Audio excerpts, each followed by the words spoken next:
Hello guys, welcome to Talkies Today channel. Hello guys, welcome back to talkies today channel. Malayalam industry నుంచి వచ్చే thriller సినిమాలకి separate fan base ఉంటుంది. రీసెంట్గా సోనీలు యాప్లో తెలుగులో రిలీజ్ అయిన మమ్ముట్టి గారు నటించిన క్రైమ్ థ్రిల్లర్ కలంక్ కవల్ సినిమా ఎలా ఉందో మన స్టైల్లో ఈ వీడియోలో డిస్కస్ చేద్దాం. సో వీడియోని కనుక మీరు ఫస్ట్ టైం చూస్తున్నట్టయితే ఒక లైక్ చేయండి, ఒక కామెంట్ చేయండి, అలాగే మన ఛానల్ని సబ్స్క్రైబ్ చేసుకోండి. చాలామంది మన ఛానల్ని సబ్స్క్రైబ్ చేసుకోకుండానే వీడియోస్ చూస్తున్నారు గైస్. మీరు సబ్స్క్రైబ్ చేసుకుని చూడడం వల్ల ఛానల్కి ఎంత ఎంకరేజ్మెంట్గా ఉంటుంది. సో సబ్స్క్రైబ్ చేసుకుని వీడియోస్ చూడండి. ఇంకా లేట్ చేయకుండా వీడియోలోకి వెళ్ళిపోదాం. Let's get started. ఇక ఈ సినిమా కథ విషయానికి వస్తే 2005 నుంచి 2012 మధ్యలో కేరళ, తమిళనాడు సరిహద్దుల్లో ఒక వింతైన సంఘటన జరుగుతుంది. పెళ్లి కాని అమ్మాయిలు లేదా ఒంటరిగా ఉన్న అమ్మాయిలు ఒకరి తర్వాత ఒకరు మాయమైపోతూ ఉంటారు. వారి ఆచూకీ కూడా దొరకదు.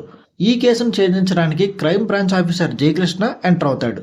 మరి హత్యలకి ఒక పద్ధతైన ఒక ఫ్యామిలీ మ్యాన్ లా కనిపించే స్టోన్లీ దాస్కి ఉన్న సంబంధం ఏంటి, అసలు ఈ అమ్మాయిలంతా ఏమయ్యారు, పోలీసులు ఈ మిస్టరీని ఎలా ఛేదించారు అనేది ఈ సినిమా యొక్క మెయిన్ స్టోరీ.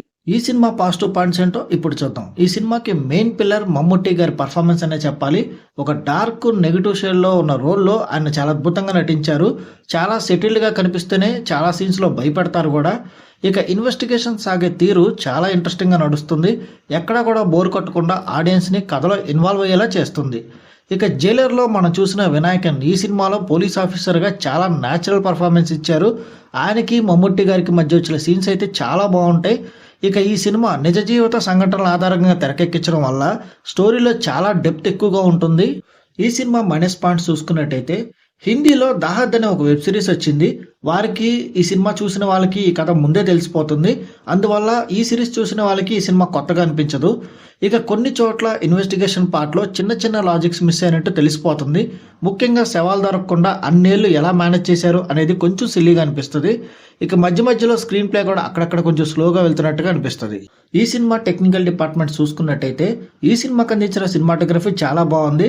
విజువల్స్ అన్ని పర్ఫెక్ట్గా ఉన్నాయి. సినిమాలో ఉన్న డార్క్ థీమ్ని చాలా బాగా క్యాప్చర్ చేశారు. ఇక ఈ సినిమా బ్యాక్గ్రౌండ్ స్కోర్ కూడా సినిమా మూడ్ని బాగా ఎలివేట్ చేసింది. కొన్ని సీన్స్లో అయితే సౌండ్ డిజైన్ చాలా బాగుంది.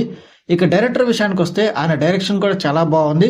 స్టోరీలో ఎక్కడా డైవర్ట్ అవ్వకుండా గ్రిప్పింగ్గా ఎంగేజింగ్గా నడిపించారు సినిమాని. ఇంకా ఓవరాల్గా చూసుకున్నట్టయితే మీరు కనుక క్రైమ్ ఇన్వెస్టిగేషన్ థ్రిల్లర్స్ని బాగా ఇష్టపడే వాళ్ళైతే ఈ వీకెండ్లో కలంక్ కవల్ సినిమాని హ్యాపీగా చూడొచ్చు. ముఖ్యంగా మమ్ముట్టి గారి పర్ఫార్మెన్స్ కోసం, ఆయన నటన కోసం ఈ సినిమాని ఖచ్చితంగా చూడొచ్చు. దాహద్ వెబ్ సిరీస్ చూడని వాళ్ళకి ఈ సినిమా ఒక మంచి థ్రిల్లింగ్ ఎక్స్పీరియన్స్ ఇస్తుంది. ఈ మూవీకి మన టాకీస్ టుడే ఛానల్ వస్తున్న రివ్యూ రేటింగ్ 3/5. ఇది నా ఒపీనియన్ మాత్రమే. ఈ సినిమాని మీరు ఆల్రెడీ చూసినట్టయితే ఈ సినిమా మీకు ఎలా అనిపించింది అనేది కింద కామెంట్ సెక్షన్లో మెన్షన్ చేయండి. ఇంకెవరైనా మన ఛానల్ సబ్స్క్రైబ్ చేసుకోకపోతే ఇప్పుడే సబ్స్క్రైబ్ చేసుకోండి. వీలైతే పక్కన ఉన్న బెల్ బటన్ కూడా ప్రెస్ చేసి పెట్టుకోండి. ఇది వాళ్ళ వీడియో గైస్. మనకు ఒక మంచి వీడియోతో మీ ముందుకు వస్తాను. Thanks for watching. జై హింద్.